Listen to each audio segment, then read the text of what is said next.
Voilà, ik ben hier ondertussen terug aan de bushalte om terug te keren naar huis. Dus ik ben iemand die houdt van de fiets, van groen, van openbaar vervoer.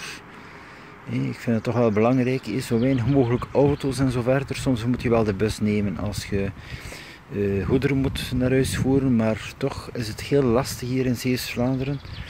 1 bus per uur om te gaan, 1 bus per uur om terug te keren, de bus 10.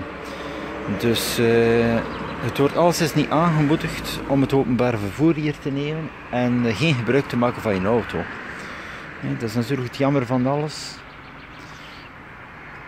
Zelfs als je even een kleine boodschap moet doen, ben je sowieso, laten we zeggen, 20-tal minuten in de winkel, maar 2 uur verlies je met de bus. Omdat je dus moet wachten op die bus en als je terugkeert nog een keer 1 uur moet wachten, want vaak is die bus net weg, dus moet je terug 1 uur wachten. Ja, de reistijd zelf is maar een 15-tal minuten, maar ondertussen voor die 10-12 kilometer ben je laten we zeggen, 2 uur kwijt.